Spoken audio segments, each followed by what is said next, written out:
J'ignore quelle opinion vous avez sur l'instruction. Moi, je me félicite d'être illettré.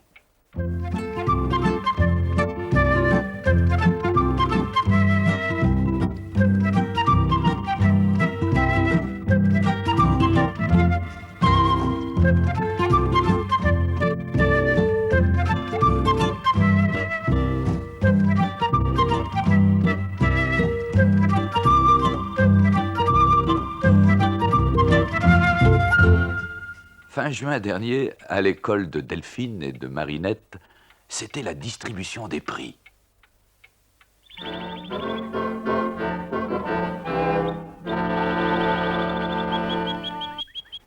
Prix d'excellence, mademoiselle Delphine. Prix d'honneur, mademoiselle Marinette. Et maintenant, la parole est à monsieur le sous-préfet.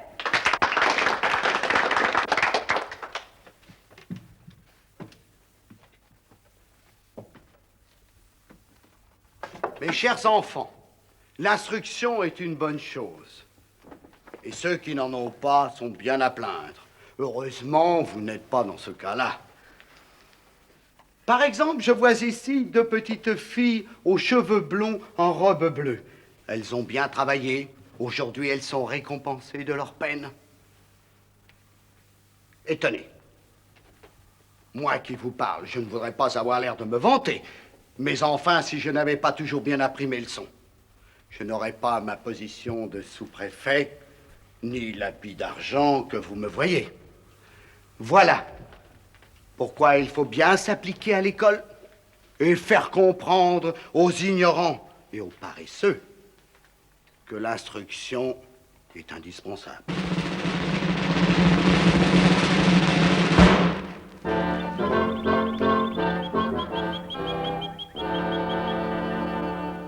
Il a rudement bien parlé, le sous-préfet. Forcément, un sous-préfet. C'est bien vrai ce qu'il a dit sur l'instruction.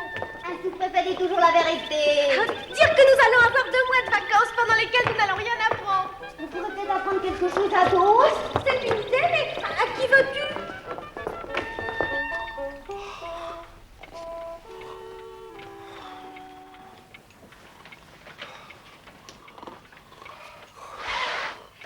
Delphine a eu le prix d'excellence et Marinette le prix d'honneur.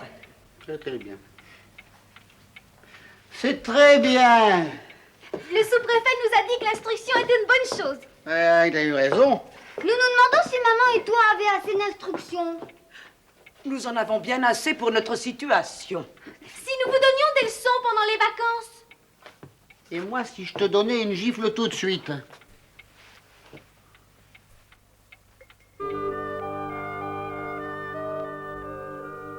Les parents sont comme ça, ils croient tout savoir. À qui pourrions-nous donner des leçons? Pourquoi me parles-tu à l'oreille? C'est toi qui as commencé. Mais c'était pour rire. Oh, j'ai une idée. Hé les bœufs, on veut vous parler. Nous venons de labourer et nous sommes un peu fatigués. Bœuf, est-ce que tu veux pas apprendre à lire? L'instruction est une belle chose. Apprendre à lire? Pourquoi faire? Est-ce que la charrue en sera moins lourde à tirer? Est-ce que j'aurai davantage à manger? Certainement non. Je me fatiguerai donc sans résultat? Merci bien. Je ne suis pas si bête que vous croyez, petite. Non, je n'apprendrai pas à lire, ma foi non. Mais tu ne parles pas raisonnablement. Tu ne penses pas à ce que tu perds. Réfléchis un peu. C'est tout réfléchi, mes belles. Je refuse. Tant pis pour toi. T'es un mauvais bœuf. Je ne suis pas un mauvais boeuf. J'ai toujours bien fait mon travail. Personne n'a rien à me reprocher. Remarquez que je ne dis pas de mal de l'instruction. Je prétends que ce n'est pas une chose pour les bœufs. Voilà tout. Et toi, le bœuf blanc, tu es de l'avis du bœuf roux? Certainement. Il est toujours de mon avis. Oh, pas du tout. Où as-tu pris ça? Je suis tout à fait capable de réfléchir par moi-même. À ton aise, si tu as la folie des grandeurs. Oh, mais je n'ai pas la folie des grandeurs, mais je suis très touché de la proposition des petites, sans compter qu'un peu d'ambition ne fait de mal à personne. Après tout, si l'instruction n'est pas utile à un bœuf, elle n'est pas une gêne non plus. Et à l'occasion, elle pourra me distraire. Si la chose ne me donne pas trop de tintouin, je consens donc à essayer. Oh, je suis sûre que tu feras de brillantes études. En effet, je crois bien que j'ai des dispositions.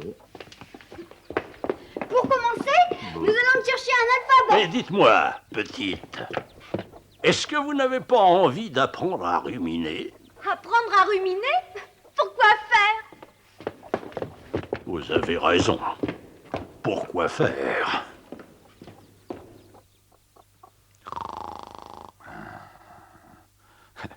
Les petites qui voulaient faire une surprise à leurs parents décidèrent de garder le secret sur les études du bœuf blanc. Elles installèrent pour leur élève une sorte de pupitre dans l'étable pour qu'il puisse travailler commodément.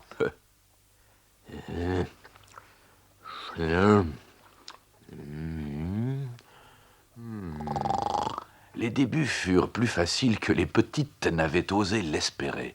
Le bœuf blanc était vraiment très doué. Et d'autre part, il avait beaucoup d'amour-propre. En moins de 15 jours, il apprit à lire ses lettres. Les dimanches, les jours de pluie et en général tous les soirs au retour des champs, Delphine et Marinette lui donnaient des leçons en cachette de leurs parents. Nous allons commencer à t'apprendre des mots. Écoute et répète. C-H-A, chat. C-H-A. Chat. Oh, ça fait un chat. Ah non, il faudrait un T. Pourquoi? On ne sait pas. Laisse-moi continuer. C-H-A, chat. R-U-E, rue. Chat-rue. Charrue. C'est extraordinaire. Je crois que tu as bien un R. C'est déjà assez compliqué comme ça. Est-ce que vous pourriez me laisser dormir? Oui. Tu n'imagineras jamais quel plaisir donne l'instruction. Je me sens déjà un autre bœuf qu'il y a 3 semaines. Quel bonheur d'apprendre. Mais voilà, tout le monde ne peut pas. Il faut des capacités.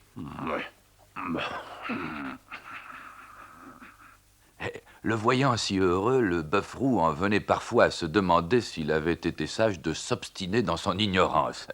Mais comme cette année-là, le fourrage avait un excellent goût de noisettes, il résistait facilement aux séductions de l'esprit. Savoir ou ne pas savoir. Comment ai-je pu vivre si longtemps en ignorant tant de choses?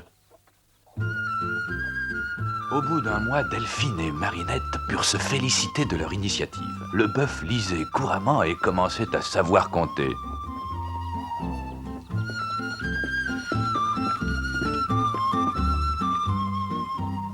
Combien font 7 fois 8? Hein? Vous donnez votre langue au chat? Je le sais, ça fait 56. C'est à nous de t'interroger. Malheureusement, les études fatiguaient beaucoup le bœuf, à cause de son trop grand zèle et aussi parce que ce nouveau labeur ne lui épargnait pas celui des champs. Le pire était que dans sa soif de s'instruire, il en oubliait la moitié du temps de boire et de manger. Il se dépêche de rentrer pour apprendre. Je lui trouve mauvaise mine. Il est tout pâle. Oui, même pour un bœuf blanc, il est pâle.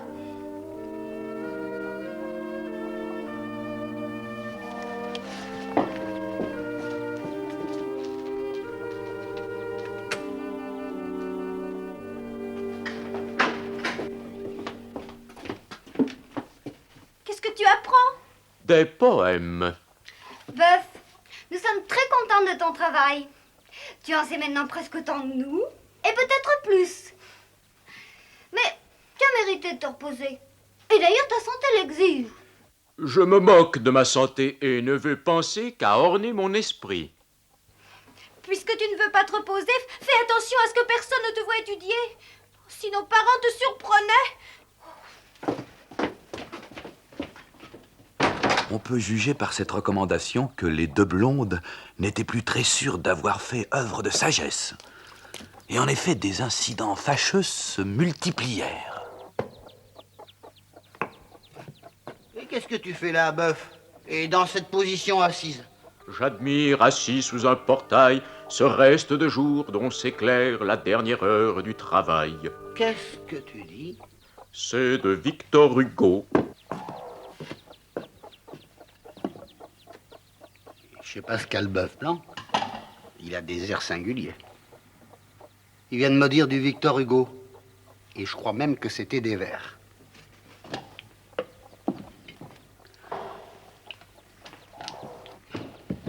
Et encore qu'il occupe ses loisirs comme il entend, je veux bien. Mais même quand il travaille.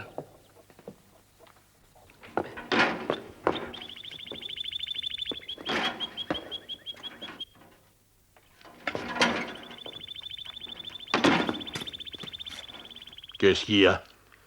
2 robinets coulent dans un récipient cylindrique de 75 cm de haut et débitent ensemble 25 cm3 à la minute. Qu'est-ce que tu racontes?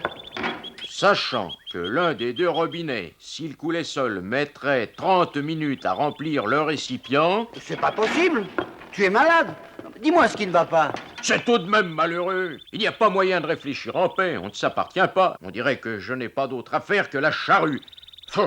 J'en ai par-dessus la tête, du joug. Tu m'inquiètes, tu sais. C'est bon, j'ai été distrait. N'en parlons plus.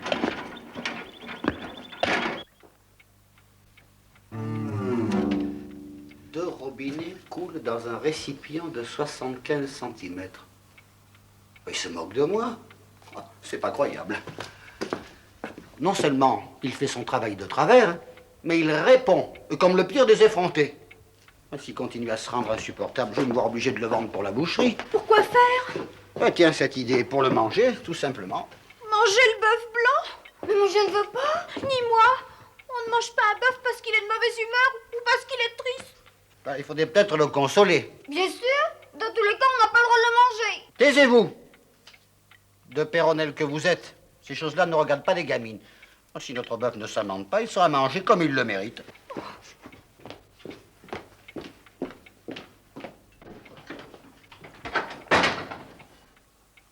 Elles sont sensibles. Non, c'est de leur âge. Et s'il fallait les écouter, mais on laisserait toutes les bêtes mourir de vieillesse. Quant au bœuf blanc, je ne crois pas qu'il soit possible de le vendre avant longtemps. Il est devenu si maigre que ce serait une mauvaise affaire. Je serais tout de même curieux de savoir pourquoi il a maigri ainsi. Moi, j'ai toujours pensé que ce n'était pas naturel.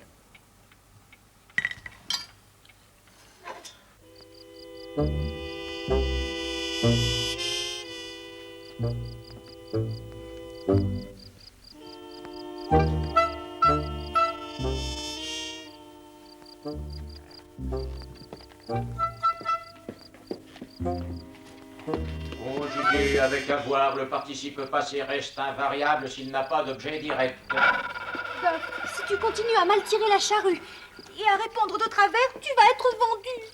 Que m'importe, fillette. Là-dessus, je suis de l'avis de La Fontaine. Notre ennemi, c'est notre maître. C'est pas gentil pour papa ce que tu dis là. Il t'a tout de même toujours bien soigné. Vous voyez comme il est. À présent, il ne connaît plus ni parents ni amis. Que m'importe d'être vendu. Le seul risque serait sans doute de me voir apprécié un peu mieux que je ne le suis ici. Mais mon pauvre bœuf, tu serais vendu au boucher. Et ce serait notre faute à nous d'avoir donné l'instruction. Si tu ne veux pas être mangé, il faut que tu commences par oublier tout ce que tu as appris. J'avais bien dit que ça ne valait rien pour les bœufs. Sachez que je ne regrette rien et que je refuse d'oublier quoi que ce soit. Ma seule ambition est d'apprendre encore et toujours. Plutôt mourir que d'y renoncer. Ça m'ennuierait de te perdre, sans compter que j'ai vu un jour une devanture de boucher. Oh. Bœuf, le discours du sous-préfet n'était pas pour les bœufs. Si nous avions mieux réfléchi, nous t'aurions appris à jouer à des jeux, à la main chaude, au loup, au chat perché. Les jeux, c'est bon pour les enfants. Moi, il me semble que j'aimerais.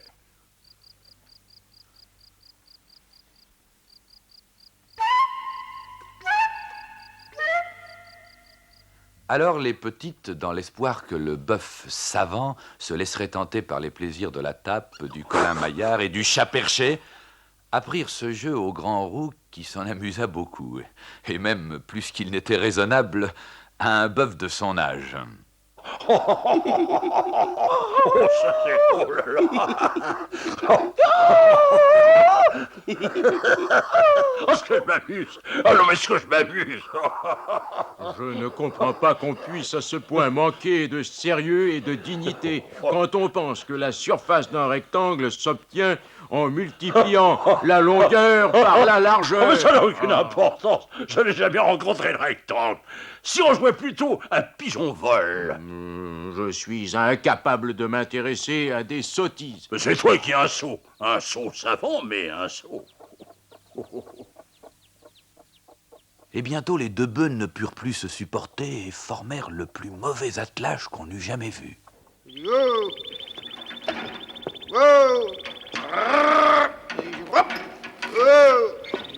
Quatre pattes sur quatre pattes. Quatre pattes s'en vont.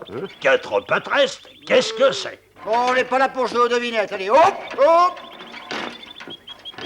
La ligne droite est-elle bien le plus court chemin d'un point à un autre? Ces bœufs me feront perdre la tête. Si seulement je pouvais les vendre. Il faut pas espérer vendre le blanc. Il est de plus en plus maigre.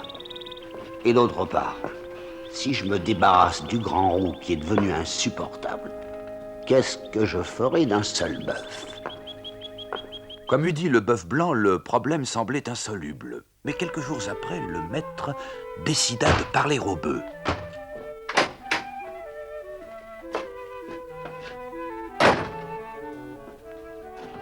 Hé, les bœufs, j'ai à vous parler.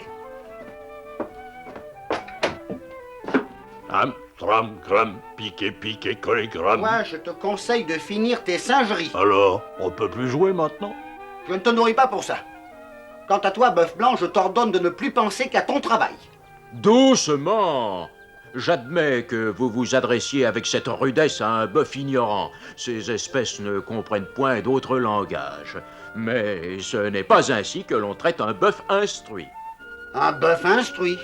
Parfaitement instruit dans les sciences, les belles lettres et la philosophie. Mais trouvez-vous convenable qu'un bœuf de mon mérite soit obligé aux travaux de la terre? Vous me reprochez de faire au champ de mauvaises besognes. Mais c'est que je suis fait pour accomplir d'autres travaux plus importants. Tu as raison, bœuf, mais c'est bien fini. J'entends que désormais tu restes à la maison pour achever tes études dans la quiétude la plus complète. J'aime voir aux belles lettres, aux sciences et à la philosophie un visage bien joufflu. N'aie donc pas d'autre souci que d'étudier, de manger et de dormir. Le grand roux travaillera pour deux. Hein, grand roux? Ne me demandez pas ce que j'en pense. Vous pensez sans doute que le maître des bœufs aimait les animaux savants. Vous vous trompez, ce n'était qu'un malin. Inactif et bien nourri, le bœuf blanc engraissa rapidement et reprit sa bonne mine. Certes, il continuait de penser beaucoup, mais penser ne fait pas maigrir. Il était en possession d'une belle philosophie lorsque son maître s'aperçut qu'il avait engraissé de 75 kilos. Il décida alors de le vendre au boucher en même temps que le grand roux, qui n'avait pas renoncé à jouer hors de propos. Je vais conduire les bœufs chez le boucher. Il faut que chacun reste à sa place. Les bœufs devant la charrue et les savants devant leur livre. Laissez-nous au moins les accompagner. Si vous voulez.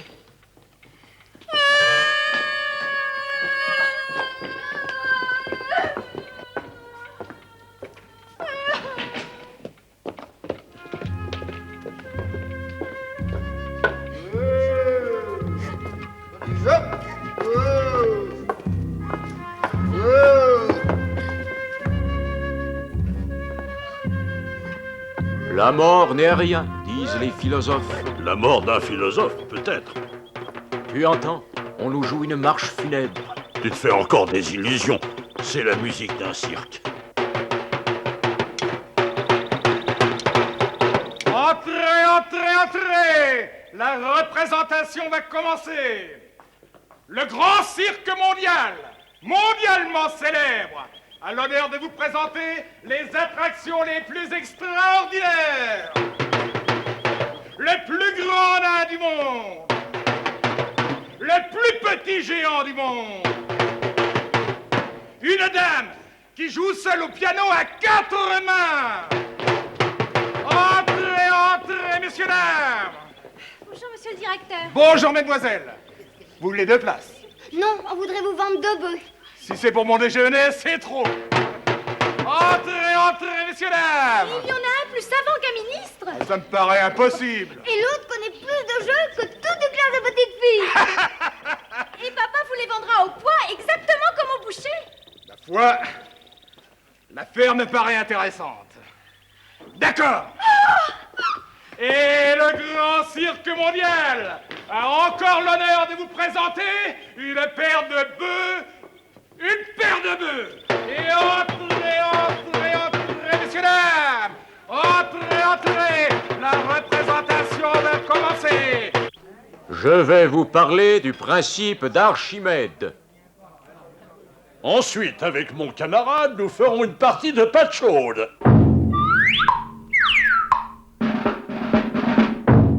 Et les parents achetèrent une autre paire de bœufs. Mais les petites se gardèrent bien de leur apprendre à lire, car elles savaient maintenant qu'à moins de trouver place dans un cirque, les bœufs ne gagnent rien à s'instruire.